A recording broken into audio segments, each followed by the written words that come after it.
Hello, this is Marvelyn Brown, and today we are going to go over the daily blogging blueprint.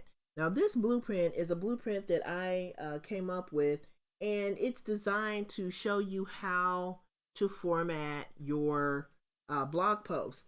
So, it's really designed to show you how to, at a basic level, format your blog post, and then it also gives you tips and things that you can do under each section. It shows you what you should be including and your focus when you are writing your content. So the information here in the middle is your basic layout. And then on the sides, on each side, it gives you the tips that you should take to fill in this information. So once you go through this blueprint a couple of times, it's really going to become second nature that you do your blog post this way. And basically, the goal of this is to show you how to optimize your blog post for number one, Google. You want to come up in the search results for Google. So you want to optimize each post so that it, gives Google the information that it needs to classify your post. And then you also want to make sure that you are using the terms and the words and the phrases that people in your niche are using to when they're out there on Google trying to find information.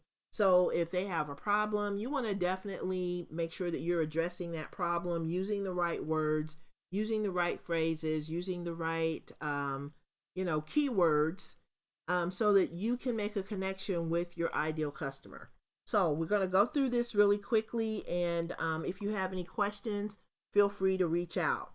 But this is it's basically color coded, and it's numbered so that you can kind of associate each section with one of the items here going down the side. So we're going to start at the top, and we have our headline or our title. So some of these words are going to represent the same thing, but the title that you give your blog post, you want that to be full of, you want it not to be stuffed with keywords, but you want it to be keyword rich.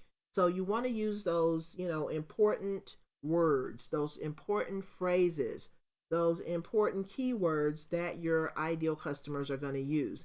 And that is the reason you want to make sure that you do your market research and learn as much as possible about your niche before you start writing blog posts, because that will help you to come up with the right phrases and the right words. So the goal of your headline is to grab the attention of your audience. So if you're using the right words and keywords, and you're really tapped in to your audience, then you are going to know how they describe their pain points, their challenges, their issues, things that they might be curious about, things that they might need to know how to do to reach success, to be successful with whatever it is that they're trying to do. And so that is what you're going to put in your headline. Your main topic should be something that results in clicks, likes, shares, and that translates to traffic. So if you get someone, really your headline is the most important part. Believe it or not, it's not the content in your blog post.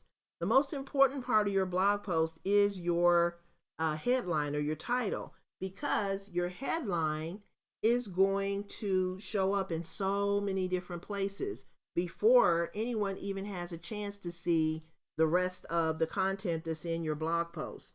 So spend time here, crafting some titles that will get the attention of your ideal customers, and then, start writing about those particular topics. So that's number one. And then we have number two over here on the other side, and that is your opening.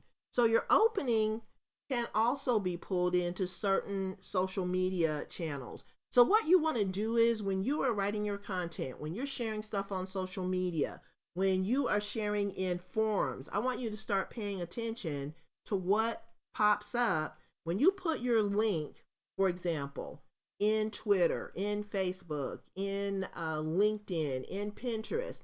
When you put that information into those social media platforms, normally what pops up is your title. And then there's also a little information that might pop up in your opening. That your opening may show up as well. And then the other thing that comes up sometimes, depending on the platform, is your image. So these three areas right here are going to tell the story on whether someone is going to click through so that they can read the rest of your post. So with number 2, your goal in your opening is to tell the reader why they want to read your article. And in this section, you also want to create curiosity. If someone is interested in a topic and you kind of give them a teaser, or you leave them hanging in some way, then that will motivate them to maybe click on your title so that they can get more information. The other thing that you want to do is, and this is number 3, with your image, you want to make sure you have a relevant image, and you want to fill out the alt text which describes your image. So if you have an image, say for instance your post is about weddings, if you have an image that has a woman, or maybe the couple, maybe the happy couple, they just got married, so you got the bride and the groom standing there and they're ready to walk out of the church. So you want to describe that in the alt text section. And then under the description, that is where you want to use your keywords. That's where you want to, talk about the headline, talk about the title. And you want to optimize these images so that they are easily shared on social media. So what I normally do is I will have an image that is sized for like Facebook, or, Twitter is kind of, it might cut, some of your images off. But I have my images primarily sized for Facebook and Pinterest. And those are the 2 main platforms that I want people to use when they're sharing my content. And then Twitter and LinkedIn, all of those kind of have the same image size with a few variations. So number 4, let me just go back to number 3. You also want to make sure that you have a link to your post.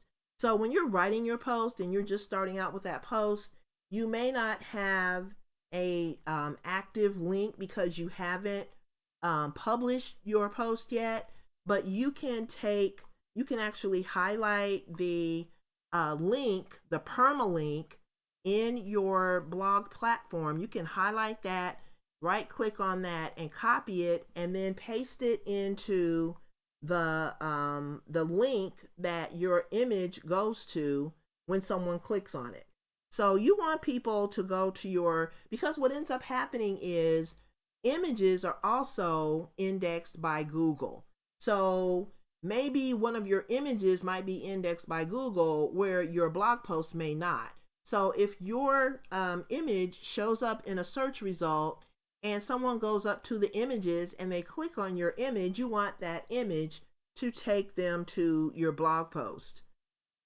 So that's one of the things that you also want to include is a link to your blog post. And even if you wait until after you have published your blog post, you can do that as well. But don't forget to put a link to your blog post into your image. So number 4, you want to start talking about the problem. Now you want to hint to your reader about the problem here and tell them why they want to read your article, to either resolve the issue or give them more information or give them ideas. But you want to hint, to the reader about the the problem or the issue that you're going to cover in your blog post. So then once you do that, you kind of give them a hint there. Then on here, you want to elaborate on that hint with your main subtopic. So your headline is your primary topic. Your subtopics are in the body of your blog post. And all of your titles, all of your subtitles are going to be designated with the H1 tag. Now the H1 tag is going to tell Google this is of the highest priority. So if you use the H2 tag, for example, that tells Google it's not really a high priority. So you want to make sure that all of your titles. For a long time, I was creating my my posts using the H2 tag. I had H2 tags on everything, whether it was the title or the subtopic. I was using that, H2, not knowing that I was really telling Google that my information is not really that, it's not really a high priority. So you want to have a hierarchy in your blog post that tells Google what's important. And then you also want to tell Google, the tags under the image, that's going to tell Google that this is an image. When you have your opening and it's just text or whatever, and it's basically right underneath your headline, then that's going to give Google some information as well. When you use the H1 tag under your subtitle, your first subtitle, then that also tells Google that these keywords and this particular topic is a high priority. So this is where you're really going to start talking about the problem. You're going to talk about the benefits, but you are going to use this area to highlight the first thing that you want to talk about. And really the reason your reader is on your blog post in the first place is because they looked at your title and it told them something that they wanted to know more about. So make sure you start delivering, what you promised in your title right here. So you want to start talking about that big issue, that big challenge, that big problem in your main topic. And then you want to talk about that a little bit more in your content that talks about your subheading. So here you want to connect with your reader. You want to connect with them on an emotional level. So is your reader, is the person experiencing this problem? Are they fearful? Are they confused? Are they, looking for step one? Are they really just in the dark all the way around? And if so, you need to reassure them that they are on the right track. If someone wants immediate gratification, in this section, you want to talk about getting them a quick win.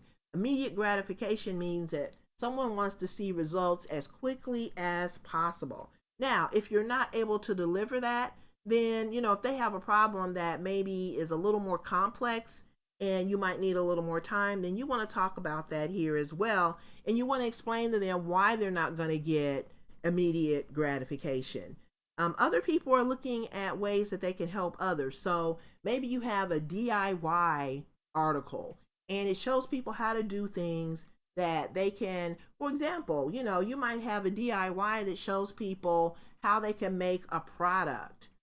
People are making all kinds of products now. So maybe you have a DIY blog post that walks them through each step by step, but you want to, before you start talking about the step by step, you want to, call out the problem or the benefit or the issue that you are trying to resolve.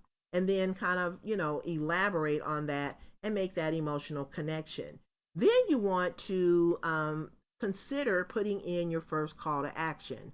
Now, in your first call to action, if you have not described your solution yet, maybe you're talking about the benefits, maybe you're elaborating on the problem, but you haven't, given the reader or the person who's looking at your post a solution yet, then the last thing you want to do is ask them to buy a product, because a product is really part of the solution. But you want to describe the solution before you ask someone to make a purchase. So in your first call to action, you might want to ask them to become a subscriber to your blog. And you might want to ask them to, another thing that you can ask them to do is share your content. So if you can ask people, if you have someone who might benefit from this, please feel free to share the information. You may also use a tool like Click to Tweet, which really makes it easy for people to share your content on Twitter. So they can, just kind of give a quick shout out on Twitter, and you can make it easy for them to do that.